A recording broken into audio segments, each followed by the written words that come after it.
Film की शुरुआत में हमें दो ट्रैवलर सैरिल और ली को दिखाया जाता है जो कि किसी जंगल में घूमने के लिए आए होते हैं। इसी दौरान हम एक सांप को इनका पीछा करते हुए देखते हैं, जिसके सामने आते ही दोनों बुरी तरह से डर जाते हैं क्योंकि वो कोई मामूली सांप नहीं था बल्कि 9 सर वाला हाइड्रा स्नेक होता है जो कि पलक झपकते ही सैरिल पर हमला करके उसकी जान ले लेता है। और इसी के साथ ये सीन यहीं पर कट हो जाता है, जिसके बाद अगले सीन में एक लैब दिखाई जाती है जहां पर जानवरों की ग्रोथ बढ़ाने वाले हार्मोन्स और जीन पर काम चल रहा था। इसके बाद हम इस कंपनी के ऑनर जिंगटैन को देखते हैं जिससे मिलने के लिए एक प्रोफेसर आता है। दरअसल ये प्रोफेसर पहले जिंगटैन का एक टीचर रह चुका है और वो चाहता था कि जिंगटैन अपनी टीम को लेकर उसके साथ हाइड्रा स्नेक को ढूंढने के लिए जाए, क्योंकि ली नाम के एक आदमी ने उसे देखने का दावा किया है जिसकी गर्लफ्रेंड को हाइड्रा उसकी आंखों के सामने उठा ले गया था। लेकिन यहाँ किसी अनजान कारण की वजह से जिंगटैन प्रोफेसर के साथ चलने से इनकार कर देता है, जिस पर प्रोफेसर उससे कहता है कि आज अगर लिन जिंदा होती तो वो जरूर चाहती कि तुम हाइड्रा की सच्चाई को पता लगाओ। अब लिन का नाम सुनते ही जिंगटैन प्रोफेसर के साथ चलने के लिए तैयार हो जाता है क्योंकि लिन उसकी एक्स गर्लफ्रेंड थी और अब उसकी मौत हो चुकी है। इसलिए अब जिंगटैन कुछ लोगों को साथ लेकर हाइड्रा को ढूंढने के लिए निकल पड़ता है। जिस दौरान हम प्रोफेसर के साथ जिया नाम की एक लड़की को देखते हैं जिसे प्रोफेसर अपनी स्टूडेंट बताता है। अब रास्ते में जाते वक्त अचानक इनकी बस रुक जाती है क्योंकि पेड़ गिरने की वजह से आगे का रास्ता ब्लॉक हो चुका था, जिसे सभी लोग हटाने की कोशिश करते हैं।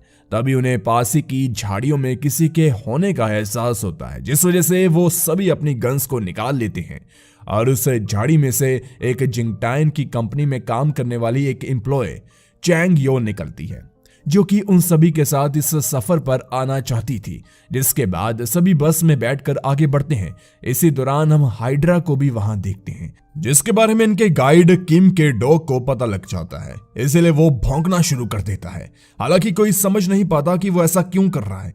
इसके बाद बस इन्हें इनकी मंजिल पर उतार कर चली जाती है क्योंकि वो अब 6 दिन बाद इन्हें लेने के लिए वापस आएगी। फिर जल्द ही जंगल में रात हो जाती है, जिस वजह से सभी एक जगह रुकने का फैसला करते हैं। जिस दौरान चैंग यो सियाओ से पूछती है कि आखिर जिंगटैन प्रोफेसर से अच्छे से पेश क्यों नहीं आता, तो इस पर सियाओ उससे बताता है कि असल में लिन जिंगटैन की एक्स गर्लफ्रेंड थी जो कि प्रोफेसर के साथ किसी रिसर्च प्रोग्राम में काम कर रही थी, लेकिन एक रात लैब में एक जोर का धमाका होने की वजह से उसकी मौत हो गई और तब से जिंगटैन प्रोफेसर को उसकी मौत का जिम्मेदार मानता है। अब कुछ देर बाद जब सभी सो जाते हैं तो प्रोफेसर के पास रखे एक बॉक्स को कोई चुराने की कोशिश करता है। जिस दौरान किम का डॉग तेजी से भौंकने लगता है और उस चोर के भागने के साथ साथ सभी भी जाग जाते हैं। यहाँ पर जिंगटैन प्रोफेसर से पूछता है कि आखिर उस बॉक्स में क्या रखा है, तो प्रोफेसर उससे बताता है कि इस बॉक्स में उसके इंसुलिन इंजेक्शन है।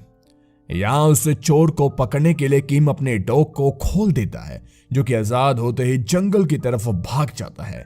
इसी बीच ली और बाकी सबको सैरिल के ड्रेस दिखाई देती है, इसलिए सभी उसको ढूंढने लग जाते हैं। इसी दौरान सियाओ को अकेला पाकर हाइड्रा उसकी जान ले लेता है।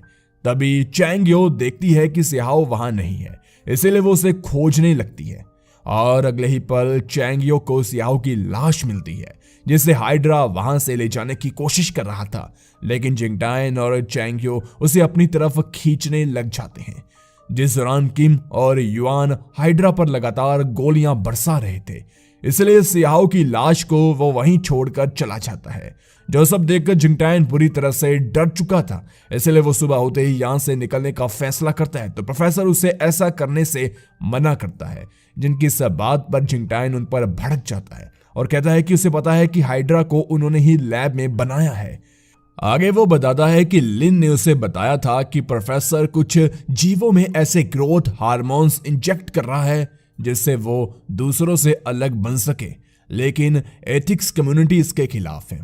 साथ ही जिंगटैन भी इस प्रोजेक्ट को रोकना चाहता था, इसलिए उसने लिन को लैब से इस प्रोजेक्ट का डेटा कलेक्ट करने के लिए भेजा था। जिस दौरान वहां एक ब्लास्ट होने की वजह से वो मारी गई। अब ये कहानी सुनकर जिंगटैन प्रोफेसर से कहता है कि उनके बॉक्स में इंसुलिन नहीं बल्कि वही ग्रोथ हार्मोन है जिसके जरिए प्रोफेसर हाइड्रा पर और एक्सपेरिमेंट करने के लिए उनके साथ यहाँ आए हुए हैं। जो बात सुनते ही युआन प्रोफेसर को मारने के लिए आगे बढ़ता है, पर उसे जियान ऐसा करने से रोकने के साथ साथ उसको अच्छा मजा भी चखाती है, जिसे देख सभी हैरान होते हैं। यहाँ प्रोफेसर रिवील करता है कि जियान उसकी स्टूडेंट नहीं बल्कि बॉडीगार्ड है। साथ ही वो जिंगटैन से कहता है कि वो जो भी सोच रहा है वो गलत है, मगर हाँ ये सच है कि प्रोफेसर यहाँ वो ग्रोथ हार्मोन भी लेकर आया है, लेकिन इससे वो हाइड्रा पर कोई भी एक्सपेरिमेंट नहीं करेंगे, बल्कि इससे वो हाइड्रा को ओवरडोज देकर मारना चाहते हैं। इसलिए वो उस बॉक्स को खोलकर ग्रोथ हार्मोन जिंगटैन के हवाले करने के लिए जाता है, जिसे किसी ने पहले ही चुरा लिया था, जिस वजह से जिंगटैन को लगता है कि प्रोफेसर उनसे झूठ बोल रहा है। इसलिए वो सुबह होते ही सभी के साथ यहां से निकल जाता है। हालांकि प्रोफेसर और जियान अब वहीं एक झोपड़ी में रुकते हैं, जिस दौरान जियान प्रोफेसर से पूछती है कि अब वो लोग अकेले क्या करेंगे, तो प्रोफेसर कॉन्फिडेंस के साथ बोलता है कि वो इस जगह से बाहर नहीं जा पाएंगे। वहीं दूसरी तरफ हम जिंगटैन के साथ साथ सभी को जाता हुआ देखते हैं।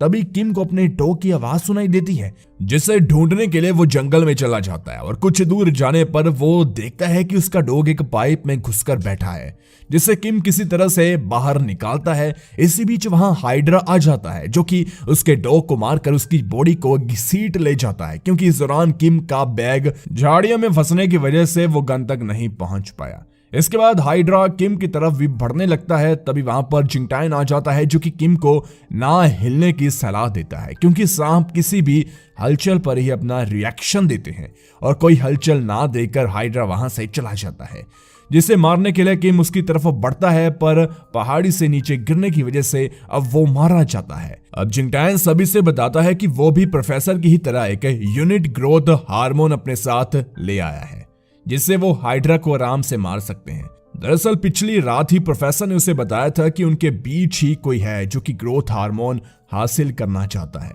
साथ ही वो ये भी चाहता है कि हाइड्रा जिंदा रहे। यहाँ क्योंकि जिंगटैन ने ही कहा था कि उसने ग्रोथ हार्मोन ट्रैंकुलाइजर गन में लोड कर रखा है, इसलिए जब ली उस गन को चुराने की कोशिश करता है तो जिंगटैन उसको रंगे हाथ पकड़ लेता है, मतलब कि उसने झूठ बोला था। इसलिए अब वो ली को लेकर प्रोफेसर के पास पहुंचता है, जहां वो उससे ग्रोथ हार्मोन के बारे में पूछते हैं, लेकिन ली उनको कुछ भी नहीं बताता। ये देखकर प्रोफेसर सभी से कहते हैं कि अगर वो हाइड्रा को किसी तरह से पकड़कर उसके सभी सरों को मार डाले तो इससे हाइड्रा मर सकता है, लेकिन अगर उसका एक भी सर जिंदा रह गया तो उसके सभी सर वापस जिंदा हो जाएंगे। इसलिए उन्हें यह काम सावधानी से करना होगा।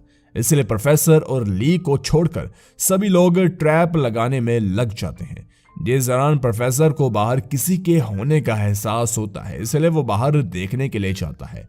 जिस बीच हाइड्रा ली पर भी हमला कर देता है, और जब सभी उसकी चीख सुनते हैं और वापिस आकर देखते हैं, यहाँ वो ली की जगह खून देखते हैं, और साथ ही प्रोफेसर वहीं बैठे हुए थे, जिस वजह से एक बार फिर जिंगटैन प्रोफेसर पर इल्जाम लगाने लगते हैं कि उनकी वजह से सभी लोग एक एक करके मरते जा रहे हैं। और बातों ही बातों में एक बार फिर से जियान और युआन के बीच लड़ाई हो जाती है, जिसमें जिंगटैन भी युआन का साथ देता है, और फिर ये लोग मिलकर जियान पर काबू करके उसे प्रोफेसर के साथ बांध देते हैं।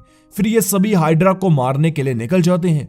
यहाँ ये हाइड्रा को ट्रैप में फंसा तो लेते हैं, और युआन एक एक करके हाइड्रा के सभी सरों पर गोली चलाता जाता है, लेकिन ओवर कॉन्फिडेंस में आकर वो आखिरी सर को मारने में देरी कर देता है, जिस वजह से हाइड्रा के सभी सरफेस से जाग जाते हैं। और ये देख चैंगयो और जिंगटैन भी हाइड्रा से लड़ने की कोशिश करते हैं, लेकिन हाइड्रा आखिरकार युआन की जान ले ही लेता है। वहीं दूसरी तरफ जियान खुद को आजाद कराने के साथ साथ प्रोफेसर के हाथों को भी खोलती है। हालांकि इन दोनों के सामने हाइड्रा आकर खड़ा हो जाता है, जिसे देख दोनों की हालत खराब हो जाती है। इधर जिंगटैन और चैंगियो वापस प्रोफेसर के पास आते हैं, क्योंकि उनके पास सैटेलाइट फोन था, उसकी मदद से ये लोग यहां से निकल सकते थे। पर प्रोफेसर के पास पहुंचकर जिंगटैन देखता है कि वहां पहले से ही हाइड्रा बैठा हुआ है, जिसने जियान की लाश को जकड़ कर रखा है। ये देखकर दोनों प्रोफेसर को लेकर चुपचाप वहां से निकलने की कोशिश करते हैं। तभी प्रोफेसर का सैटेलाइट फोन बजने लगता है, और ये फोन उन्हें ली ने किया था, मतलब कि वो अभी जिंदा है, जो कि अगले ही पल इनके सामने आ जाता है। और यहाँ हम देखते हैं कि हाइड्रा उसकी बात मान रहा था।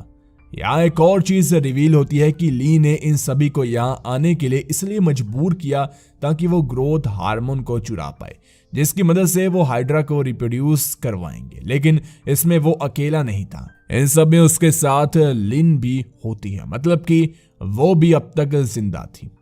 फिर लिन सभी के सामने आकर बताती है कि प्रोफेसर इस एक्सपेरिमेंट को बंद करना चाहते थे, लेकिन वैसा नहीं चाहती थी।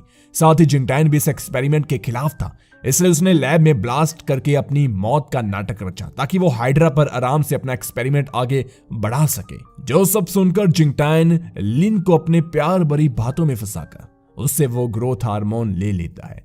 साथ ही वो ली को भी शूट कर देता है और ये देख लिन हाइड्रा को इन सभी को मारने के लिए कहती है और इसकी बात मानकर हाइड्रा इन तीनों पर हमला कर देता है। वो सबसे पहले चैंग यो को जकड़ लेता है, जिसे छुड़ाने के लिए जिंगटाइन हाइड्रा से लड़ने लगता है। अब इसी अफड़ा तफड़ी में लिन को भी घाव लग जाता है, जिससे खून निकलने की वजह से हाइड्रा उल्टा उसकी तरफ ही अट्रैक्ट होने लगता है और उसके मना करने के बावजूद हाइड्रा का एक सर लिन को जिंदा ही निकल जाता है, जो देखकर जिंगटाइन तुरंत वो हार्मोन लेकर हाइड्रा में इंजेक्ट करता है, जिससे उसकी मौत हो जाती है। साथ ही चैंग यो भी सही सलामत थी, इसलिए जिंगटाइन उसे और प्रोफेसर को लेकर यहां से निकल जाता है, जिस दौरान हम हाइड्रा के अंडों में से उसके बच्चों को निकलता हुआ देखते हैं, जिसके साथ ये मूवी यहीं पर एंड हो जाती है। गाइस, आगे की स्टोरी हमें नेक्स्ट पार्ट में देखने को मिल सकती है, इसलिए आप हमारे चैनल को जरूर सब्सक्राइब कीजिए ऐसे ही वीडियोस को सबसे पहले देखने के लिए। धन्यवाद।